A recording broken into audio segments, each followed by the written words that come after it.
የኤርትራ መንግስት አብይ አህመድ በህዝብ ተወካዮች ምክር ቤት በነበረው መርሃ ግብር ላቀረበው ክስ ምላሽ ሰጠ።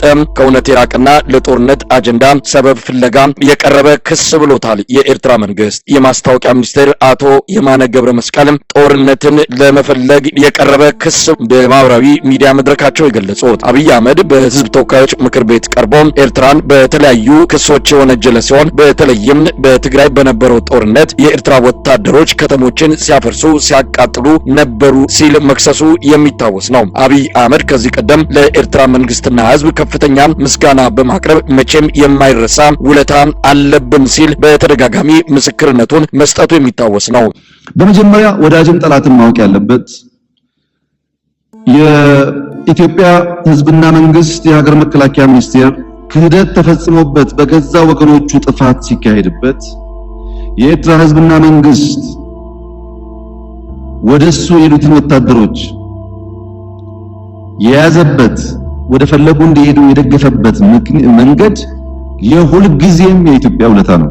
ማንንም አክቲቪስት ነው በተናገረው እንትን የሚበላሽ ጉዳይ አይደለም። የአብይ አህመድ ጀነራሎችም ባገኙት መድረክ ሁሉ ለኤርትራ መንግስትና ወታደሮች ያላቸውን አክብሮትና ምስጋና ያቀረቡ ሲሆን አብይ አህመድ ከቅርብ ጊዜ ወዲህ በወደብና በተለያዩ ምክንያቶች ከኤርትራ መንግስት ጋር የገባበትን ፍጥጫ ተከትሎ የኤርትራ መንግስትን በተለያዩ ወንጀሎች ክስ እያቀረበ ይገኛል። የኤርትራ መንግስት በሰጠው ምላሽ የአብይ አህመድ አገዛዝ ጦርነት ፍለጋ ላይ ነው ብሏል። በጉዳዩ ላይ የዘውትር ተሳታፊያችን አጭር መረጃ አለው።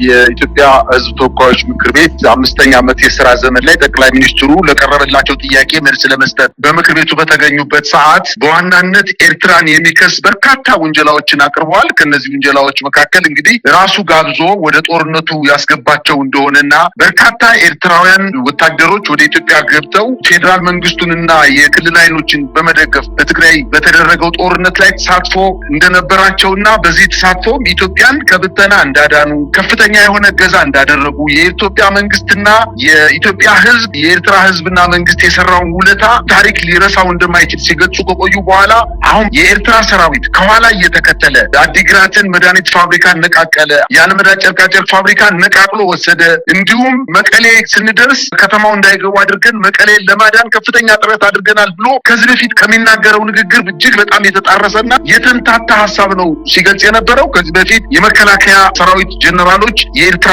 ሰራዊት በትግራይ ክልል ባደረገው ጦርነት የኢትዮጵያን ህዝብና መንግስት አትርፏል፣ ኢትዮጵያንም ከብተና ታድጓል፣ ውለታቸውን በፍጹም አንረሳውም ሲሉ የነበሩትን ረስተው ዛሬ ደግሞ የኤርትራ መንግስት በኢትዮጵያ ውስጥ ጣልቃ በመግባት ከፍተኛ ውድመት እና ሽብር እንደፈጠረ፣ ዘረፋ እና ግድያ እንዳደረገ የኢትዮጵያ መንግስት በትግራይ ክልል በተደረገው ጦርነት ወቅት ምንም ኃጢአት እንዳልሰራና ከኋላ የኤርትራ ጦር እየተከተለ ሲያጠፋና ሲያወድም ሲዘርፍ እንደነበር ለመግለጽና ልክ እንደ ጲላጦስ የኢትዮጵያ መንግስት በትግራይ ክልል የተፈጸመው ወንጀል ጥፋት እንዳልሰራና ይባስ ብሎ የኤርትራ ጦር ትግራይ ውስጥ እንዳያጠፋ ከፍተኛ መከላከል አድርገናል በማለት የሰጡትን መግለጫ ተንተርሶ የኤርትራ የማስታወቂያ ሚኒስትር አቶ የማነ ገብረአብ የኢትዮጵያ ጠቅላይ ሚኒስትር አብይ አህመድ በህዝብ ተወካዮች ምክር ቤት ቀርበው የኤርትራ ጦር ሚና በተመለከተ የሰጡትን መግለጫ ከእውነት የራቀና ለጦርነት አጀንዳ ሰበብ ፍለጋ እያቀረቡ እንደሆነ ገልጸዋል። እንግዲህ ሚኒስትሩ በማህበራዊ ትስስር ገጻቸው ላይ በኢትዮጵያ መንግስት በኩል አሁን እየቀረበ ያለው ክስ ወደ ጦርነት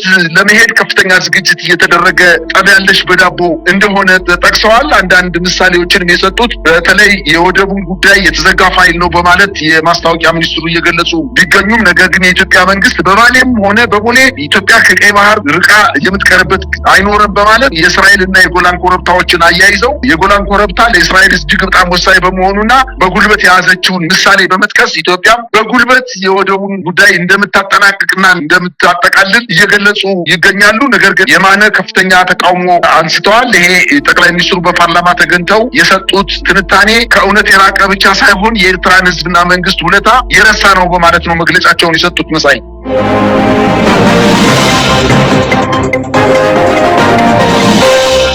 በኢትዮጵያ እየተስፋፋ የመጣውን የሰላም እጦት ተከትሎ የተለያዩ የምዕራብ ሀገራት መንግስታት ዜጎቻቸው ወደ ኢትዮጵያ እንዳይጓዙ ማስጠንቀቂያ መስጠታቸውን ቀጥለዋል። በቅርቡ አሜሪካ፣ ካናዳ፣ እንግሊዝና የአውሮፓ ሀገራት ወደ ኢትዮጵያ የሚደረጉ ጉዞዎች ጥንቃቄ የተሞላባቸው፣ አንዳንዶቹ ሀገራት ደግሞ ዜጎቻቸው ወደዛ እንዳይጓዙ ማስጠንቀቂያ መስጠታቸው የሚታወስ ነው። የአውስትራሊያ መንግስት ዜጎቹ ወደ ትግራይ፣ አማራና ሌሎች የኢትዮጵያ ክልሎች እንዳይጓዙ በትላንትናው ዕለት ማስጠንቀቂያ ማውጣቱም ተሰምቷል። በኢትዮጵያ እየተስፋፋ ያለው ስርዓት አልበኝነት፣ ጦርነትና በአጠቃላይ የሰላም እጦት የውጭ ሀገር ዜጎች ደህንነት እንዳይሰማቸው እንዳደረገ ነው መረጃዎች የሚያመለክቱት። በቅርቡ 2 የቱርክ ዜጎች በደቡብ ኢትዮጵያ መገደላቸውን ተከትሎ በርካታ ሀገራት ወደ ኢትዮጵያ የሚደረጉ ጉዞችን ጥንቃቄ የተሞላው እንዲሆን እያሳሰቡ ይገኛሉ።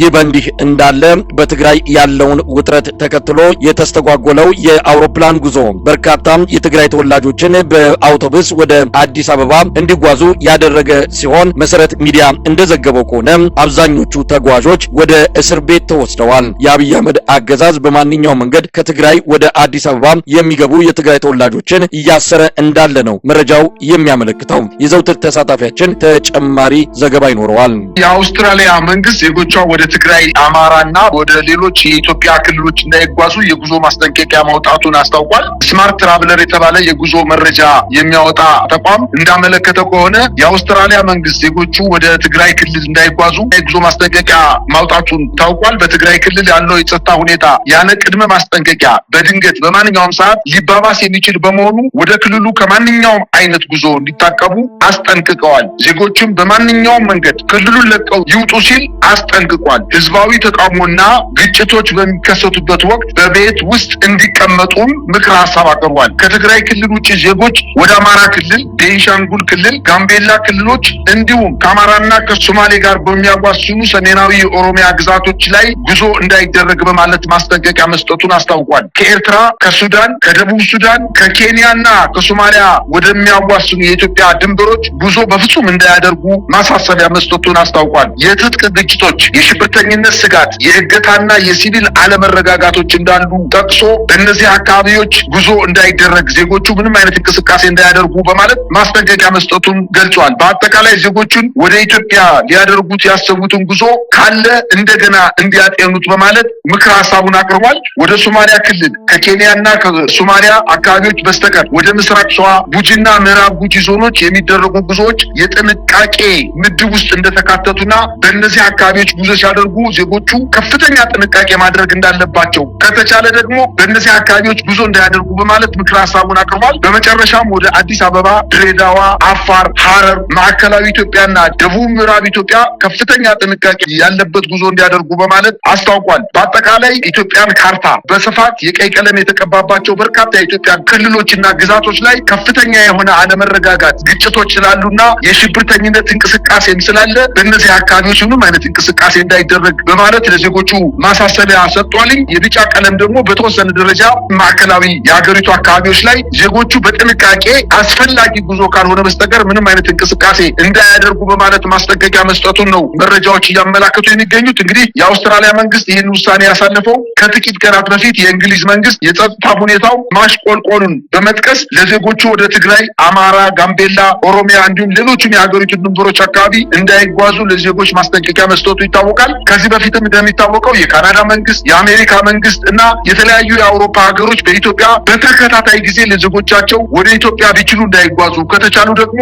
ከአዲስ አበባ እንዳይወጡ በማለት ማስጠንቀቂያዎችን እየሰጡ እንደሚገኙ ነው መረጃዎች የሚያመላክቱት። ሀገሪቱ በአሁኑ ሰዓት በግጭት እየተናጠች የምትገኝ ከፍተኛ ቀውስ ውስጥ የገባች ሀገር በመሆኗ የአውስትራሊያ፣ የካናዳን ጨምሮ የምዕራብ አውሮፓ ሀገሮች በኢትዮጵያ የሚደረገውን ጉዞ እንዲያጤኑት በማለት ማስጠንቀቂያ እየሰጡ እንደሚገኙ ነው መረጃዎች እያመላከቱ የሚገኙት። በሌላ በኩል ወደ ትግራይ የአውሮፕላን ጉዞ ከተቋረጠ በኋላ አዲስ አበባ የሚኖሩ የትግራይ ተወላጆች በዓልን ለማክበር ወደ ቤተሰቦቻቸው ወደ ትግራይ ክልል ከሄዱ በኋላ መመለሻ በማጣታቸው ምክንያት የየብስ ትራንስፖርትን ተጠቅመው ወደ አዲስ አበባ ሲመለሱ አዲስ አበባ ኑሯቸው እንደሆነ እየታወቀ የአዲስ አበባ ከተማ የነዋሪዎች መታወቂያ የያዙ እንደሆነ እየታወቀ ነገር ግን አዲስ አበባ ከተማ መግቢያ በሮች ላይ አውቶቡሶችን በማስቆም አስወርደው ወዳልታወቀ ስፍራ በጅምላ እያፈሱ እየወሰዷቸው እንደሆነና ከፍተኛ በቀል እየተፈጸሙባቸው እንደሚገኝ በርካታ የትግራይ ተወላጆችም በትግራይ ክልል ጦርነት ይነሳል በማለት ከትግራይ ክልል እየወጡ ወደ አዲስ አበባ ከተማ እየመጡ ጦርነትን በመሸሽና አጠቃላይ በሀገሪቱ እየተፈጠረ ያለው ምስቅልቅል በመሸሽ ወደ አዲስ አበባ ከተማ በሚመጡበት ሰዓት ስማቸውንና መታወቂያቸውን በማየት በጅምላ እየታፈሱ ወዳልታወቀ ስፍራ እየተወሰዱ እንደሚገኙ ነው መረጃዎች እያመላከቱ የሚገኙት። የአማራ ፋኖ ብሔራዊ ንቅናቄ በተለያዩ የአማራ ቀጠናዎች በርካታ ውጊያዎች መደረጋቸውን አስታወቀ። በወሎ፣ በሸዋ፣ በጎጃምና በጎንደር በተካሄዱ ውጊያዎች ከፍተኛ ኪሳራ የአገዛዙ ሰራዊት ማስተናገዱን ነው ከቀጠናዎቹ የደረሱን መረጃዎች የሚያመለክቱት። በሌላ በኩል የአብይ አህመድ አገዛዝ በበቀል እየወሰደው ያለው እርምጃም እንደዚሁ ቀጥሏል። በባህር ዳር አንድ የሕክምና ባለሙያ መገደሉም ተሰምቷል። ከቅርብ ጊዜ ወዲህ የአማራ ተወላጅ የሆኑ የሕክምና ዶክተሮች በአገዛዙ ሰራዊት እየተገደሉ መሆናቸው ለብዙዎች አስደንጋጭ ሆኖ እየተሰማ ያለ ጉዳይ ሆኗል። በስካሁንም 6 ዶክተሮች መገደላቸውን ነው ያገኘነው መረጃ የሚያመለክተው። ይህ በእንዲህ እንዳለ የአማራ ፋኖ ብሔራዊ ንቅናቄ የአንድነት ምስረታውን አስመልክቶ አመራሮቹ ለመገናኛ ብዙሃን መግለጫ ሰጥተዋል። የአማራ ፋኖ ብሔራዊ ንቅናቄ አመሰራረትና ቀጣይ አቅጣጫዎችን በተመለከተ የንቅናቄው አመራሮች በሰጡት መግለጫ አንድነቱ መጥቷል፣ የኢትዮጵያ ሕዝብ ከዚህ ትግል ጀርባው ነው እንዲያግዝም ጥሪ አቅርበዋል። በወቅታዊው የፋኖ የተጋድሎ እንቅስቃሴ ዙሪያ የዘውትር ተሳታፊያችን የሰበሰባቸው መረጃዎች አሉ። ማዕከላዊ ጎንደር ዞን በጣቁሳ ወረዳ ጫንድባ ከተማ ላይ የአማራ ፋኖ ብሔራዊ ንቅናቄ ጎንደር ጠቅላይ ግዛት ህዝብ በፈጸመው ማጥቃት በአገዛዙ ጦር ላይ ጉዳት ያደረሰ ጥቃት በመፈጸም በጫንድባ ከተማ የነበረውን ወታደራዊ ምሽግ መቆጣጠራቸውን ተከትሎ የነበረውን የወታደራዊ ምሽግ ለቀው ከጨውድባ ወደ ጫንድባ የሸሸው የአገዛዙ ጦርን ተከትሎ በመምታት ሰራባ ወደ ተባለው በአይከል ከተማ የሚገኘው ወይም በጭልጋ ከተማ ዋና ከተማ አይከል ድንበር ድረስ ውጊያዎች ተስፋፍተው እንደቀጠሉና በተደረገው ውጊያም የአማራ ፋኖ ብሔራዊ ንቅናቄ ጎንደር ጠቅላይ ግዛት ህዝብ በርካታ የነፍስ ወከፍና የቡድን መሳሪያዎችን ከመማረኩ በተጨማሪ ወታደራዊ ምሽጎችን መቆጣጠሩን አስታውቋል። ይህን ተከትሎ በጣቁሳ ወረዳ የነበረው ውጊያ ወደ ጭልጋ ወረዳ ተዛምቶ ከፍተኛ የሆነ ድል መገኘቱን ነው መረጃዎች የሚያመላክቱት። በዚህ በተጨማሪ በምዕራብ ወሎ ቀጠና ወግዲ ወረዳ ውጊያ መደረጉ ታውቋል። ከደቡብ ወሎ ወደ ሰሜን ሸዋ ሲጓዝ በነበረ የአገዛዙ ጦር ላይ የፋኖ ኃይሎች በጎረንጂ ኢላላና አጋምሳ በተባሉ ቦታዎች ላይ በፈጸሙት የማጥቃት እንቅስቃሴ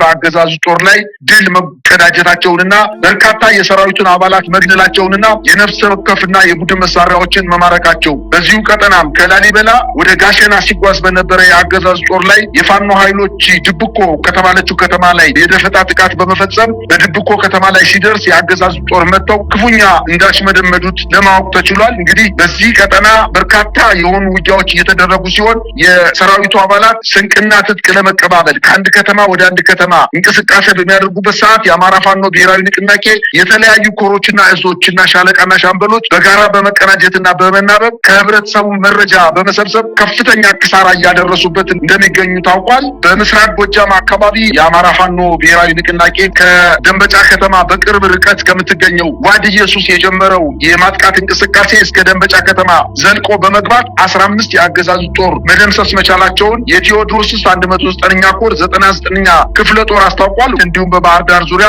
የፋኖ ኃይሎች በከፈቱት ውጊያ ወደ ጭምባ ሲጓዝ የነበረው የአገዛዙ ጦር ኢጎዳ በተባለው ቦታ ላይ የፋኖ ኃይሎች ጠብቀው በመምታት ከፍተኛ ጉዳት እንዳደረሱበት ለማወቅ ተችሏል። እንዲሁም ጎንደርና በጎጃም የአገዛዙ ወታደራዊ አመራሮች የተገደሉበት ከባድ ውጊያ ተከፍቶ መዋሉና በተለይ በማዕከላዊ ጎንደር አለፋ ወረዳ ወኩ ገልገል ቀበሌ ላይ የፋኖ አራቱም ክፍለ ጦሮች በጋራ ባደረጉት ማጥቃት በቋራ ወረዳ እንዲሁም በሙር ከተማ ዶቅኒት በተባለ ቦታ ላይ ከሌሊቱ 9 ሰዓት እስከ ንጋቱ 2 ሰዓት በተደረገው ውጊያ በቡድን መሳሪያ የታገዘ ከፍተኛ ውጊያ መደረጉን ታውቋል። እንግዲህ አገዛዝ ጦር ከሻውራና ከአጸደ ማርያም ተነስቶ ጋዝጌ የተባለውን ቀበሌ ለመቆጣጠር ከፍተኛ እንቅስቃሴ ሲያደርግ ወኩ ገልገል ከተባለ ቦታ ላይ የፋኖ ኃይሎች ደፈጣ በመያዝና ከበባ በመፈጸም በርካታ ኃይሉን መደምሰስ መቻላቸውና በተደረገው ውጊያም 28 የአገዛዝ ጦር ሲደመሰስ 34 የአገዛዝ ጦር መቁሰላቸው ታውቋል። በዚሁ አካባቢ በምዕራብ አርማጮ ወረዳ በማሰሮ ደም ጃርቹማ ቀበሌ ሽመርበር በተባለ ቦታ ላይ የኮሩ ልዩ ዘመቻና የተከዜ ክፍለ ጦር በጋራ በወሰዱት ማጥቃት የአገዛዙ 92ኛ ክፍለ ጦርና 78ኛ ክፍለ ጦር ሬጅመንቶችና አንድ ሻለቃ የአድማ ብተና ኃይል 70 የሚሆኑ የሚኒሻ አባላት በጋራ የተሳተፉበት ውጊያ ቢደረግም በርካቶቹን በተለይ የሚኒሻ አባላቶቹ ሙሉ በሙሉ የተደመሰሱ ሲሆን 70 የሚኒሻ አባላት ከመከላከያ ፊት ቀድመው በመገኘታቸው ሲደመሰሱ 40ዎቹ መቁሰላቸውን መረጃዎች ያመላክታሉ። በሰሜን ወሎም እንዲሁ መቄት ወረዳ ወረዳ የአማራ ፋኖ ብሔራዊ ንቅናቄ ቴዎድሮስ እዝ እና ሚኒሊክ እዝ በጋራ ባደረጉት ውጊያ ከ39 በላይ የአገዛዝ ጦር መገደላቸውንና ከፍተኛ ድል ማግኘታቸውን የፋኖ ኃይሎች አስታውቀዋል። እንዲሁም በከለላ ወረዳ ከቲርቲራ ወደ ሻፊ ሲጓዝ በነበረ የአብይ ጦር ላይ የፋኖ ኃይሎች በከፈቱት ውጊያ በርካታ የሚሊሻ አባላት መገደላቸውን ታውቋል። እንዲሁም በትናንትናው ዕለት በጎንቻ ሲሶ እነሴ 74ኛ ክፍለ ጦር ለመክበብ ከግንደወይን ከተማ የተነሳው የአገዛዝ ጦር ጭርማ በተባለ ቦታ ላይ ያልተጠበቀ ጥቃት ደርሶበት አብዛኛው ሰራዊቱ መደምሰሱንና አስክሬን ማንሳት ባለመቻሉ ከመርጦ ለማርያም ከተማ ተጨማሪ ኃይል መጥቶ የወደቁትን አስክሬን አንስቶ ወደ መጣበት ወደ ግንደወይን ከተማ መሸሸቱን ለማወቅ ተችሏል። እንግዲህ በሰሜን ሸዋም እንደዚሁ የአገዛዙ ጦር በርካታ ኃይል አስገብቶ የጸረ ሰላም ኃይሎችን ለማጽዳት በሚል ሰበብ የኔትወርክ ማቋረጥ እንዲከሰት አድርጓል። የፋኖ ኃይሎች ግን የመንግስት ታጣቂዎች የጠለፏቸውን የኦሮሞ ተወላጅ 7 የኦሮሞ ተወላጆችን በውጊያ በማስለቀቅ ወደ ቤተሰቦቻቸው በሰላም እንዲቀላቀሉ ማድረጋቸውን አስታውቀዋል። ይህ በእንዲህ እንዳለ በተደጋጋሚ ጊዜ በባህር ዳር ከተማና በዙሪያዋ ታዋቂ ግለሰቦችን፣ ምሁራንን፣ የሕክምና ባለሙያዎችን ከቤተሰቦቻቸው ነጥለው በመውሰድ ቀበሌ 14 ጉዶ ባህር፣ አባይ ማዶ፣ ቤዛዊት ቤተመንግስት አካባቢ እየወሰዱ በመግረፍ ሌሊት እያወጡ በፍጥኛ አስረው እየረሸኑ ማን እንደረሸናቸው እንኳን እንዳይታወቅ በሌሊት አስክሬናቸውን ቀበሌ 14 አባይ ማዶ ቤዛዊት አካባቢ እየጣሏቸው እንደሚገኙ በርካታ ሚዲያዎች ከዚህ በፊት የጠቀሱ እንደሆነ ይታወቃል። በሚያሳዝን ሁኔታ ዶክተር ጸጋው ስሜ የተባለ በአማራ ክልል ጤና ቢሮ የስራ ባልደረባ የነበረ በአገዛዙ ጦር ዩኒፎርም በለበሱ አባላቶቹ ከሚሰራበት ቦታ አፍነው በመውሰድ ቤዛዊት ተብሎ በሚጠቀሰው የመከላከያ የጦር ካምፕ በመውሰድ ከጠዋቱ 4 ሰዓት ከወሰዱት በኋላ ገለው በ9 ሰዓት ቤቱን መጣው የፈተሹት ሲሆን በቤቱ ፍተሻ ምንም ባለማግኘታቸው በቅርብ ጊዜ ያገባትን ሚስቱን ነይመጠሽ አስክሬንሽን ውሰጂ በማለት አስክሬን ለቤተሰብ አስረክቧል። ይሄ የጤና ባለሙያ ከዚህ በፊት ምንም አይነት ወንጀል ያልሰራ በህብረተሰቡ ዘንድ ከፍተኛ ተቀባይነት ያለው በስራው ታታሪ የነበረ መሆኑ እየታወቀ ነገር ግን ከስራ ቦታው አፍነው በመውሰድ ከፍተኛ ድብደባ ከፈጸሙበት በኋላ በጥይት ረሽነው ቤዛዊት ማርያም ላይ ጥለው ለቤተሰቦቻቸው አስክሬን እንዳስረከቡ መረጃዎች ያመላክታሉ። በርካታ የመንግስት ትልልቅ ባለሙያዎችን ባልታወቁ ኃይሎች እየተባለ ለፍጥኝ ታስረው በጥይት ተደብድበው እየተገደሉ እንደሚገኙና የህብረተሰቡን አንገት ለማስደፋት ሆን ተብሎ ታዋቂ ግለሰቦችን፣ ተጽዕኖ ፈጣሪዎችንና ምሁራኖችን በመግደል የአማራን ህዝብ ለማንበርከክ ከፍተኛ ጥረት እየተደረገ እንደሆነ መረጃዎች የሚያመላክቱት።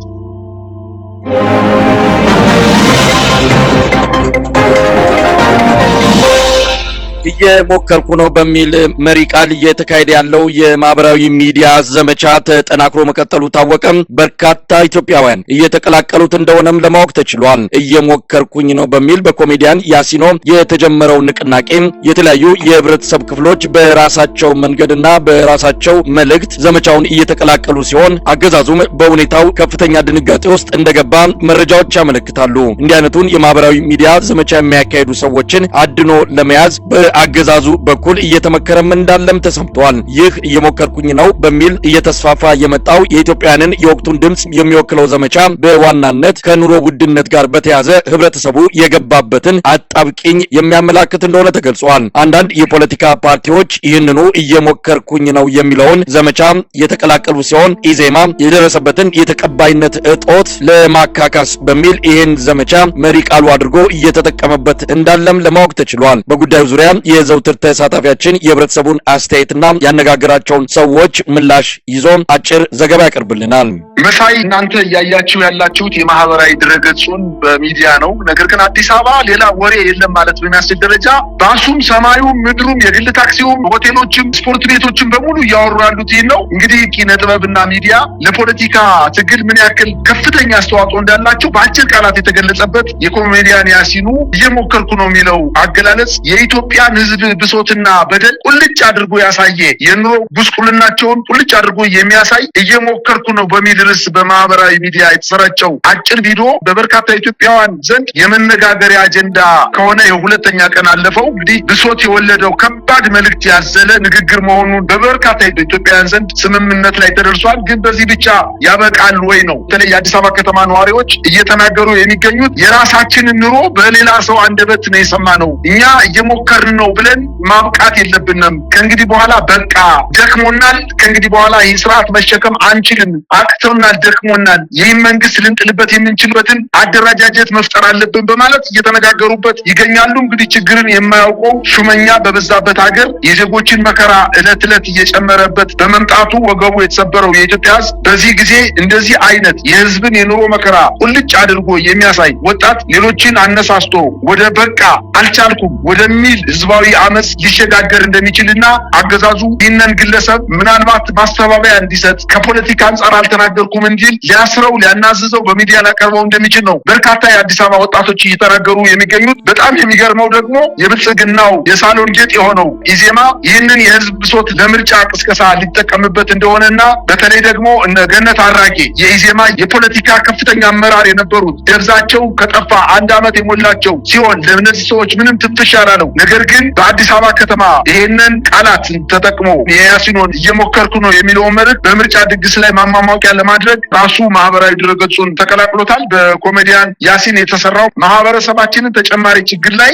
ሳንጥል አማራጭ ለመሆን እየሞከርን ነው ብሎ ነው በመሪ ቃል ይህንን ቪዲዮ የተቀላቀለው። በጣም የሚያሳዝን ነገር ነው እየተፈጸመ ያለው። ኢዜማ እንግዲህ በ6ኛው ምርጫ ሙሉ በሙሉ ከተሸነፈ በኋላ የትኛውም ከተማ ላይ ህዝብን ሰብስቦ ባላናገረበት ጠቅላላ ጉባኤውን በአባላቶቹ ፍቃድና ሁንታ ሰጭነት ምርጫ ያልተካሄደበት ፓርቲ እንደሆነ እየታወቀ ምንም አይነት ህዝባዊ ስብሰባ፣ ሰላማዊ ሰልፍ፣ የፖለቲካ አማራጮችን ይዞ ያልቀረበና በአብይ ያሻግረኛል ብሎ ከብልጽግና ፓርቲ ጋር ተጠግቶ የሚገኘው ኢዜማ አሁን ምርጫ በሚደርስበት ሰዓት የሰዎችን ሀሳብ እየወሰደ ትኩረት ለማግኘት ከፍተኛ ጥረት እያደረገ እንደሚገኝ ነው መረጃዎች እያመላከቱ የሚገኙት። ይሄ በማህበራዊ ድረገጽ የተለቀቀውና በበርካታ ኢትዮጵያውያን ዘንድ መነጋገሪያ የሆነው እየሞከርኩኝ ነው የሚለው እየተስፋፋ ያለ ቪዲዮና በብዙዎች ዘንድ ተቀባይነት ያገኘው ይሄ ቃል የብልጽግና መንግስት ብቻ ሳይሆን ከብልጽግና መንግስት ጋር ተጠግተው ድምጻቸው ሳይሰማ ምንጣፍ ሲጎትቱ የነበሩ እንደነ ኢዜማና እንደነ አብን ሌሎችም ከስርዓቱ ጉያ ውስጥ ተቀምጠው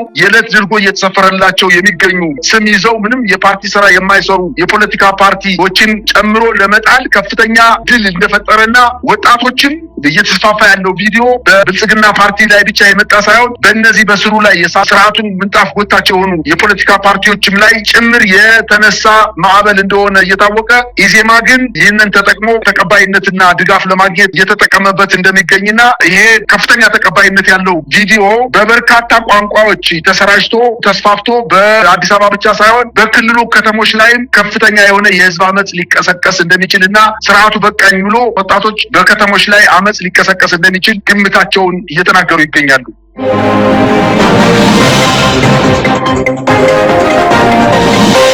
ተመልካቾቻችን ዜናዎቹ እነዚህ ነበሩ። ከዘውትር ተሳታፊያችን ጋር በመሆን የምሰናበታችሁ መሳይ መኮንን ነኝ። ጤና ይስጥልኝ።